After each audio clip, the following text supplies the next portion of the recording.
درود و مهر عزیزای دلم به چنل دریافال خیلی خیلی خوش اومدید. نیت کنید بریم با همدیگه فال جمعه به جمعه داشته باشیم، ببینیم که از این جمعه تا جمعه بعدی قراره چه اتفاقاتی برای شما عزیزان رخ بده.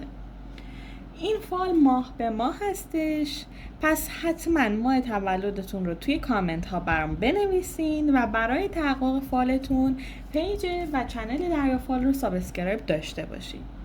اول بریم برای فروردین ماهی عزیزم این پیغام رو از تاروت بگیریم. فروردین ماهی جانم، من دارم میبینم که شما در زمان گذشته روی مسائل کاری و مالی شاید خیلی تلاش کردین، شاید خیلی صبوری کردین، یه سری جاها مسیرتون بسته شده اما باز هم از تلاش کردن دست نکشیدین و صبور بودین. این رو دارم میبینم که بهتره توی این هفته رعایت بشه، اما با این تفاوت که توی این هفته قرار مسیرهای کاری و مالی برای شما باز بشه. اگر درگیر مسائل قانونی هستین، اگر درگیر مسائل دادگاهی هستین، اگر قرار پولی به دست شما برسه، صبور باشین و همینطور براش تلاش بکنین. قطعاً این پول رو تا یک وعده توی این هفته دریافت خواهید کرد. موضوع دیگه ای که من دارم میبینم دغدغه‌ای هستش که این هفته خیلی برای شما پررنگه. من دارم میبینم که توی این هفته احتمال داره به خاطر شرایط مالی، رفاهی یا شرایطی که توی خونه و خانواده دارین تجربه میکنین که بیشتر برمیگرده به مسائل مالی، یک دغدغه پررنگ رو داشته باشین، یک استرس و اضطرابی رو داشته باشین. واقعیت اینه که شما دارین برای خانواده‌تون و در محیط خونتون صدتون رو میذارین، دارین سعی میکنین که اون افراد در رفاه و آرامش باشن، ولی سطح رضایت اونها خب چیزی هستش که نسبیه و شما نمیتونین کاری براش کنین. مهم اینه که شما تلاشتون رو میکنین. من دارم میبینم به خاطر این موضوع کمی ناراحت و به هم ریخته خواهید شد، کمی ذهنتون آشفته خواهد شد، ذهنتون درگیر خواهد شد، شاید احساس ناراضی بودن از خودتون بکنید که همه این رو بدونید که شما واقعا من دارم میبینم تلاش خودتون رو تا جایی که تونستین کردین. بریم فال اردیبهشت ماهی عزیزم رو بگیریم. اردیبهشت ماهی جان، اگر که درگیر مسائل دادگاهی و قانونی هستی، توی این هفته قرار یک اتفاق مثبت برات رخ بده، قرار یک تغییر مثبت داشته باشی. اگر حس میکنی که مدتی هستش که زندگی دچار کارما شده و یه سری اتفاقات به صورت کارمایی داره برات رخ میده، این رو بدون که در این هفته یک کارمای مثبت برات اتفاق میفته و مسیرت روشن میشه. من دارم میبینم احتمال داره بین 3 تا یک وعده دیگه یک بحث، دعوا، درگیری با خانواده‌تون، با عزیزانتون داشته باشین، توی محیط خونه و خانواده داشته باشین برای فقط تعداد محدودی. بعضی از عزیزان ممکنه با کیس احساسیشون باشه، اما این رو بدونید که بیشتر در محیط خونه و خانواده داره این بحث رو به من نشون میده، این دعوا رو به من نشون میده. بریم برای خرداد ماهی عزیزم کارت بکشیم. خرداد ماهی جانم، شما در گذشته آدمی بودین که خیلی ریسک میکردین، آدمی بودین که شاید بی‌پروا عمل میکردین، بی‌پروا حرف میزدین. این هفته بهتره که یک مقدار با احتیاط تر قدم بردارین، بهتره که اصلا به اون صورت ریسک نکنین. اگر راجع به کاری اطلاع ندارین، سختتونه، در جریان نیستین، با کسی مشورت نکردین، بی فکر عمل نکنین. و موضوعی که دارم میبینم احتمال داره اگر بخواین ریسک کنین یا بی فکر عمل کنین آسیب ببینین، احتمال داره ضرر کنین، احتمال داره اونطور که فکر میکنین همه چیز براتون اتفاق نیفته، یعنی مسیرتون به اون صورت هموار نباشه. ببینید، من دارم میبینم هر نیت و خواسته ای که دارید، چه مالی باشه و چه احساسی باشه که میخواین روش ریسک بکنین، چیزی هستش که توی سرنوشتتونه. اگر این هفته اتفاق نیفته یا به این صورت اتفاق نیفته، در آینده شاید دوباره مسیر این کار یا این هدف سر راه شما قرار بگیره. اصلا نباید نگرانش باشید، اصلا نباید فکر کنید این فقط یک فرصتی هستش که یک بار اتفاق میفته. نه، من دارم میبینم توی سرنوشتتون این موضوع و این اتفاق الان و این هفته جای ریسک کردن نداره، ولی شاید در آینده تایم مناسب تری باشه. برای خرداد ماهی عزیزم دارم تغییرات میبینم، جابجایی میبینم، ممکنه محل کار و محل زندگی باشه. خب کارت هایی که برای متولدین بهار بودن رو جمع کنیم و بریم ببینیم که اون عزیزانی که متولد تابستون هستن قراره چه اتفاقی براشون بیفته. تیر ماهی عزیزم، من دارم شما رو سر یک دوراهی مالی میبینم. من دارم این رو میبینم که مسیرهای مالی زیادی سر راهتون قرار میگیره یا بین دو تا انتخاب گیر میکنید که بیشتر در نهایت و در نتیجه به مسائل مالی و به پول میرسه.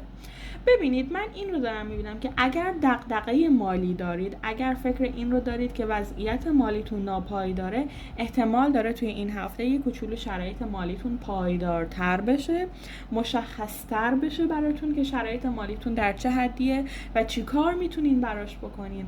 براتون صبوری افتاده، هم روی مسائل مالی و هم روی مسائل احساسی. بهتره که صبور باشید این هفته. شاید خیلی موقعیت ها باشه که بخواد شما رو به هم بریزه، اما صبر کردن بهترین انتخاب هستش فعلا برای شما. عزیزانی که در رابطه هستن، من دارم میبینم که کیس احساسیشون توی این هفته احتمال داره که خیلی بی خود و بی جهت بهشون گیر بده، اذیتشون کنه، رو مخشون را بره، مودی بازی در بیاره. اینه یه بچه 2 ساله رفتار کنه در صورتی که سنش بالاتره و این رو بدونید که موقتی هستش و تموم میشه. مرداد ماهی جانم، چیزی که برای شما توی این فال افتاده، اگر که خانوم هستین، من دارم میبینم که متوجه میشین که از سمت یک آقا دارین تعقیب میشین، دنبال میشین توی فضای مجازی و حتی امکان داره توی فضای بیرونی دنبال بشین، استاک بشین و این آدم بخواد ببینه که شما چی کار میکنین. من این رو دارم میبینم که یک راز یا یک موضوعی که از شما پنهان شده به زودی توی این هفته برای شما لو میره. امکان داره در اوایل هفته این اتفاق برای شما بیفته. اگر که خودتون ناراحتی دارید راجع به بیماری، دغدغه فکری دارید راجع به بیماری، براتون شفا و بهبودی افتاده.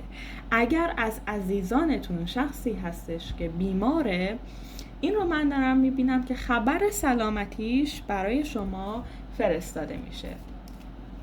شهریور ماهی عزیزم، من دارم یک مقدار انرژی منفی و سنگینی روی محیط و محل کاری و مالی برات میبینم. اگر قرار کاری رو استارت بزنی، اگر قرار چیزی رو برای اولین بار شروع بکنی، یه مقدار سنگینی برات افتاده. برای همین اجازه بهت نمیده که در زمان درستش این کار رو شروع بکنی، یا اجازه بهت نمیده که اون اتفاق اونطور که باید خوب برات پیش بره. باعث نگرانیت میشه، باعث استرست میشه، باعث استرابت میشه، باعث سردرگمیت میشه. توی این زمان بهترین کاری که میتونی انجام بدی مشورت کردن با بقیه است، کمک گرفتن از شخصی هستش که بتونه نگرانی ها، استرس و استراب شما رو کم بکنه، یا کسی که بتونه این سنگینی رو از شما دور بکنه.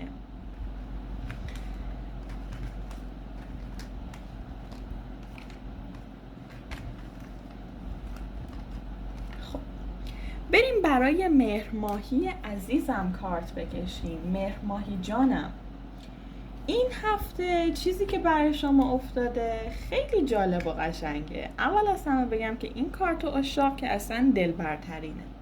من دارم میبینم که روی مسائل احساسیتون این هفته با فکرتر عمل کنید، منطقی تر عمل کنید.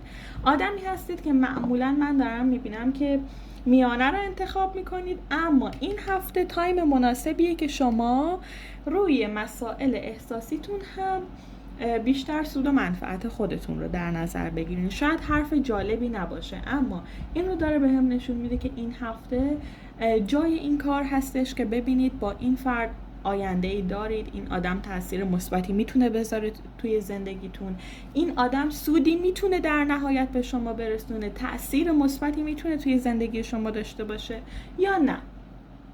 و ببینید من دارم براتون یک دیدار و ملاقات عاشقانه میبینم که یه سری چیزها توی این دیدار و ملاقات براتون رو میشه، مشخص میشه. برای همین هستش که میگم تکلیفتون رو توی رابطه مشخص کنید، منطقی فکر کنید. موضوع بعدی که برای من توی کارت ها افتاده یک حس و عشق و علاقه دو طرفه هستش. این که میگم تکلیفتون رو مشخص کنید به این معنی نیست که کات کنید و تموم کنید وقتی این عشق دو طرفه است، وقتی این احساس دو طرفه هستش. نه، این که بدونید با خودتون چند هستید بهترین کاری هستش که در حق خودتون و توی این رابطه در این هفته میتونید انجام بدید. بریم برای آبان ماهی عزیزم کارت بکشیم. آبان ماهی جانم، من دارم میبینم که در گذشته مدتی رو خسته بودی، کسل بودی، از زندگی عقب کشیده بودی، خیلی از هدفهایی که داشتی و گذاشتی برای آینده و گفتی من میخوام فعلا استراحت کنم. این رو بدون که توی این هفته، اوایل این هفته، این استراحت برات تموم شده. بعد پاشی خودت رو تکون بدی، تغییرات مهم رو توی زندگیت به وجود بیاری. این رو بدون که این تغییرات مهم که قراره برات به وجود بیاد زمان بره تا تأثیرشو نشون بده. باید از این هفته پاشی و استارتش رو بزنی، اما فکر نکن که توی همین هفته هم نتیجه رو میبینی. زمان بر هستش. این رو برای من در زمان آینده داره نشون میده. موانع داری، سختی داری، مشکل داری، این رو بدون، اما این رو بدون که به هر حال کاری که برای صبر کردی، هدفی که گذاشتی آینده دار هستش و برات خوبه. آذر ماهی عزیزم، بریم برای شما کارت بکشیم.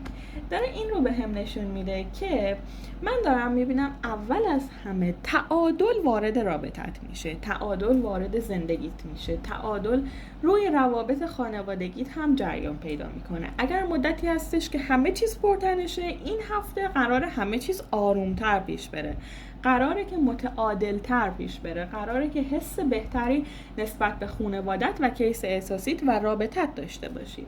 چیزی که داره به هم نشون میده با دوستانت هم وقت بگذرون، نه فقط خانواده و کیس احساسی.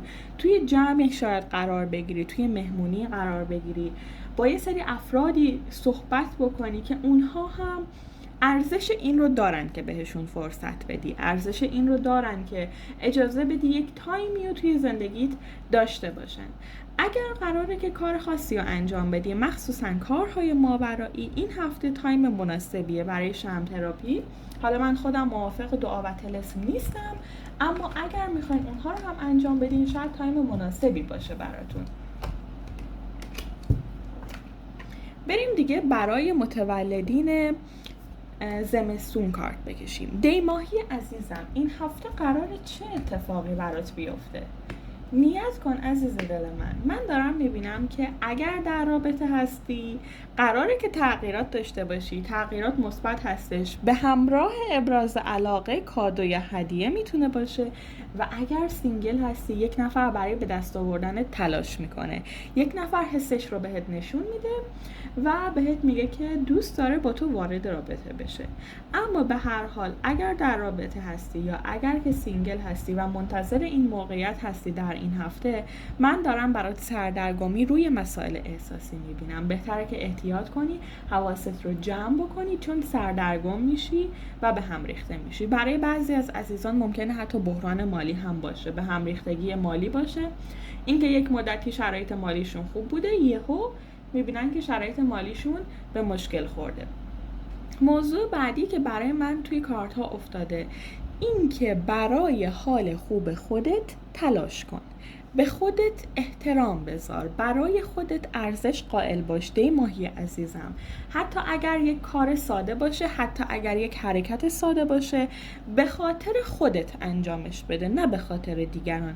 بگو این کار رو دارم برای خوشحالی خودم انجام میدم، برای رضایت خودم انجام میدم.